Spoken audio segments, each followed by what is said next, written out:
पापा मैं क्रिकेट खेलने जा रहा हूँ। बेटा, अजानी हो रही है, नमाज पढ़ के चले जाना। पापा तब तक मैच खत्म हो जाएगा, मैं आके पढ़ लूंगा। अच्छा।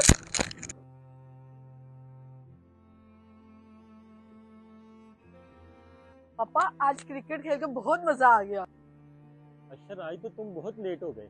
पापा आज बहुत सारे मैच थे, हमने 3 मैच जीते हैं। अच्छा, 3 मैच तो तुमने जीत लिए, पर ये तो बताओ नमाज कितने टाइम की पढ़ी है तुमने?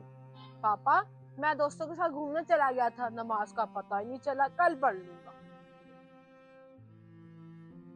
पापा बहुत जोरों से भूख लगी है, आप जल्दी से खाना दे दें। पर बेटा, खाना तो आज बना ही नहीं है। क्या आज खाना नहीं बना? आज मैं भूखा सोऊंगा। बेटा कल खा लेंगे, आज ऐसा करते हैं भूखे ही सो जाते हैं। पापा कल मैं मर गया तो उठ ना पाया तो? बेटा मैं आपको यही तो समझाने की कोशिश कर रहा हूँ। क्या बाबा, मैं कुछ समझा नहीं। बेटा तुम हर रोज कहते हो कि मैं कल नमाज पढ़ूंगा, अगर कल तुम्हारी आंख ना खुली तो फिर तुम क्या करोगे? बेटा खाना तो अभी जाके मार्केट से ले आएंगे, लेकिन इस दुनिया से एक दफा चले गए तो वापस आने का मौका नहीं मिलेगा। इसीलिए कहता हूँ कि नमाज की पाबंदी करो, ताकि रोज़े महशर अपने अल्लाह को मुंह दिखा सकें।